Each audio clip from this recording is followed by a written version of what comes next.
জলবায়ু পরিবর্তনের যে অভিঘাত, এটা বোধহয় এখন আর ভবিষ্যতের কোনো আশঙ্কার বিষয় না। জলবায়ু আমরা দেখছি বৃষ্টি হচ্ছে না, আবার হঠাৎ করে বৃষ্টি হচ্ছে সব দিক দিয়ে। আগে যেরকম সুন্দর বর্ষাকালে সুন্দর বৃষ্টি হতো, আজকে কালকে এভরিডে কম বেশি বৃষ্টি হতো, সেভাবে হতো না। কিন্তু এখন দেখছি বৃষ্টি হচ্ছে না, শুকনা অসম্ভব গরম, আবার হঠাৎ করে। তো এই যে জলবায়ুর উপরে যে প্রভাব, এটা বোধহয় এখন আর আশঙ্কার কিছু না, এটা আমরা ফেস করছি এখন রীতিমতন। ঘূর্ণিঝড়, বন্যা, খরা, তাপপ্রবাহ কিংবা দাবদাহ, নদী ভাঙন, লবণাক্ততা আমাদের কৃষি, স্বাস্থ্য, অর্থনীতি, সর্বোপরি জনজীবনকে প্রতিদিন চ্যালেঞ্জের মুখে আমাদেরকে ফেলে দিচ্ছে। এই বাস্তবতায় বর্তমান সরকার পরিবেশকে কোনো আলাদা খাত হিসাবে নয়, বরং জাতীয় উন্নয়নের অন্যতম ভিত্তি হিসাবে বিবেচনা করছি আমরা। বর্তমান সরকারের লক্ষ্য একটা সবুজ, পরিচ্ছন্ন, জলবায়ু সহনশীল, টেকসই বাংলাদেশ প্রতিষ্ঠা করা। আমার মনে হয় মানুষ হিসাবে এটি বোধহয় শুধু সরকার না, আমি বক্তব্যে বলেছি সরকারের, কিন্তু আমার কাছে মনে হয় এটি মানুষ হিসেবে এই ঘরে যারা বসে আছেন, এর ঘরের বাইরে বহু মানুষ আছেন যারা বিষয়টি রিয়েলাইজ করছেন, এটি বোধহয় আমাদের সকলেরই লক্ষ্য। কারণ যারা এই বিষয়ে কাজ করছেন, আমরা বুঝতে পারছি যে আমরা যদি এখনই বিষয়টিকে অ্যাড্রেস না করি সঠিকভাবে, তাহলে কি ভয়াবহ একটা পরিস্থিতিকে আমরা এগিয়ে যাচ্ছি। সম্মানিত উপস্থিতিবৃন্দ, বর্তমান বৃক্ষরোপণের পাশাপাশি বর্তমান সরকার সারা দেশে 20,000 কিলোমিটার নদী ও খাল খনন এবং পুনর্খননের যে কর্মসূচি বাস্তবায়ন শুরু করেছে, সেটি শুধুমাত্র কৃষকদের জন্য বছর জুড়ে কৃষি সেচ সুবিধা নিশ্চিত করবে না, বরং আমরা যেটা আশা করছি জলবায়ু পরিবর্তনের অভিঘাত মোকাবেলার ক্ষেত্রেও কার্যকর ভূমিকা রাখবে।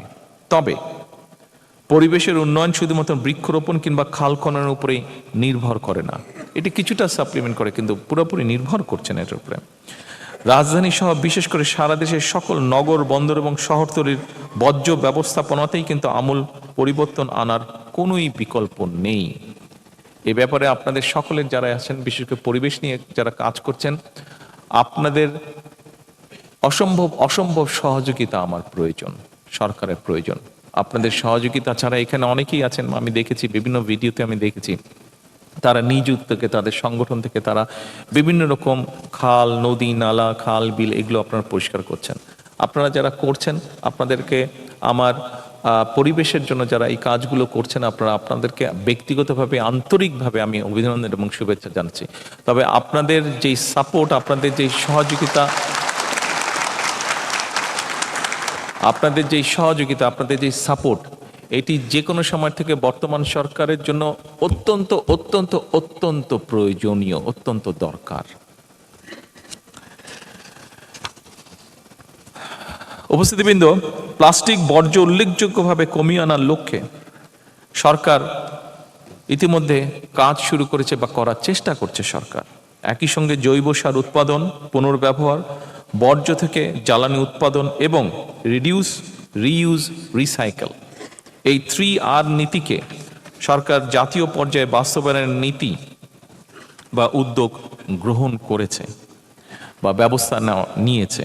বর্জ্য ব্যবস্থাপনা একটি সুশৃঙ্খল পদ্ধতিতে আনতে হলে এটি শুধুমাত্র নগর প্রশাসন কিংবা পুলিশ দিয়ে নিশ্চিত করা সম্ভব নয়।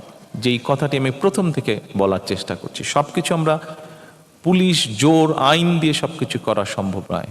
আমাদেরকে এটা অ্যাওয়ারনেসের মাধ্যমে করতে হবে। এজন্য প্রয়োজন ছোট বড় প্রতিটি নাগরিকের দায়িত্বশীল আচরণ, প্রতিটি নাগরিকের প্রতি উদাত্ত আহ্বান, অনুগ্রহ করে যেখানে সেখানে বর্জ্য কিংবা উচ্ছিষ্ট ফেলবেন না, দয়া করে। আসুন আমরা চেষ্টা করি আমাদের বন্ধু বান্ধব, আত্মীয় স্বজন, পরিজন সবাইকে এই বিষয়টি সুযোগ পেলেই বলা। কয়েকদিন আগে, এটি অবশ্য খুবই নিত্য নৈমিত্তিক একটি দৃশ্য, তবে আমি কয়েকদিন আগে খুব সময় বাসা থেকে অফিসে ফিরছিলাম, কোনো একটা সিগন্যালে একটু দাঁড়িয়েছি, একটা ছেলে, ও খেয়াল করেনি, এত গাড়ির মধ্যে খেয়াল করার কোনো কারণও নেই, কিছু একটা খাচ্ছিল, খেয়ে ওর হাতে একটা প্যাকেট ছিল, যে প্যাকেট থেকে বের করে খাচ্ছিল, তার প্যাকেটটা ঠাস করে ওখানে ফেলে দিল। তা আমার মনে হচ্ছিল ওকে গিয়ে বলি, ভাই তুই প্যাকেটটা উঠে একটু কোনো এক জায়গায় ভালো হয় পকেটে নে বা কোনো এক জায়গায় ফেল, বাট নামতে আমি পারছিলাম না, বাট আমার ইচ্ছা করছিল নেমে গিয়ে ওকে আমি কথাটা বলি। আমি অনুরোধ করব সকলে, বিশেষ করে যারা পরিবেশ নিয়ে কাজ করেন, দয়া করে এরকম বিষয়ে মানুষকে উদ্বুদ্ধ করার চেষ্টা করবেন আপনারা, দয়া করে।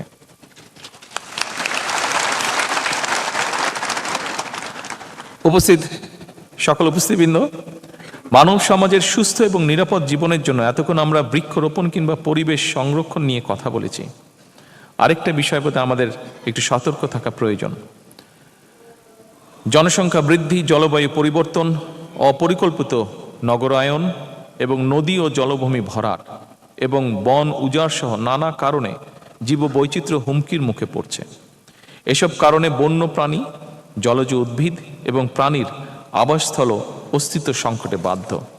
একটু আগে আমি ওই যে একটা অ্যাওয়ার্ড দিলাম আদনানকে আমি চিনি, আর অনেকেই আছেন আদনানের মতন, আদনানকে আমি চিনি। এই বিষয়টি নিয়ে এই যে ও এখন আমি বললাম যে কি খবর, ও আবার আদনান কোথায় গেল? আদনান, ওই যে আদনান ও আবার সাপ ধরতে পারে। তা আমি আবার জিজ্ঞেস করলাম পকেটে সাপ টাপ নেই তো তোমার? তো এখন আমি জিজ্ঞেস করলাম যে ও নিজে থেকেই বললো যে এই প্রোগ্রাম শেষ করে ও বোধহয় কেরানীগঞ্জ যাবে, কোনো একটা বাড়িতে সাপ ঢুকেছে।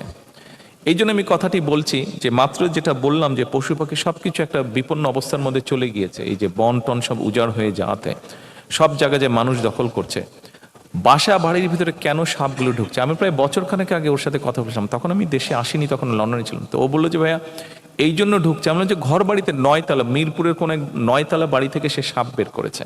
তার মানে যে 9 তলায় সাপ গেল কেমন করে, বলে যে কি করে গেল বলতে পারি না। তবে যেটা হচ্ছে যে সব জায়গায় আস্তে আস্তে মানুষ ঢুকে যাচ্ছে, যে জায়গায় সাপ বা পোকা মাকড় এগুলা ছিল, মানুষ এখন ওদের জায়গাগুলো দখল করছে। তো ওরা যাবে কোথায়? ওদেরও তো বাঁচতে হবে, যতক্ষণ বেঁচে থাকবে ওদেরকে তো ঢুকতে হবে। সেই জন্য এখন ওরা মানুষের বাড়ি ঘরের মধ্যে ঢুকে যাচ্ছে। আমার মনে হয় এই বিষয়গুলো আমাদেরকে রিয়েলাইজ করতে হবে, এই বিষয়গুলো আমাদের চিন্তা করতে হবে, এবং এই বিষয়গুলো যার যার অবস্থান থেকে বোধহয় আমাদের একটা দায়িত্ব পালনের সময় চলে এসেছে।